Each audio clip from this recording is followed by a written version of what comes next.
মানুষের হক আদায় করা ও কারোর প্রতি জুলুম না করা। যারা অন্যের হক নষ্ট করে, জুলুম করে, তাদের মৃত্যু কিন্তু কঠিন হবে। রাসূলুল্লাহ সাল্লাল্লাহু আলাইহি ওয়াসাল্লাম বলেছেন, যে ব্যক্তি কারো হক নষ্ট করে মৃত্যুবরণ করবে, কিয়ামতের দিন তাকে সেই ব্যক্তির পাওনা দিতে হবে। আর এ ব্যাপারে আমাদের করণীয় কি?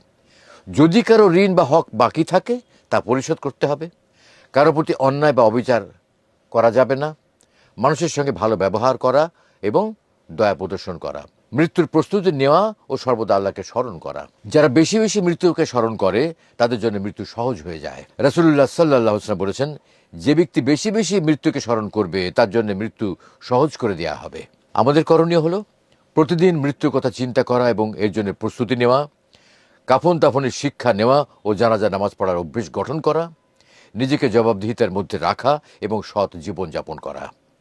মৃত্যুর যন্ত্রণা এতটাই ভয়ঙ্কর যে মানুষের পক্ষে তা সম্পূর্ণরূপে বোঝা সম্ভব নয়।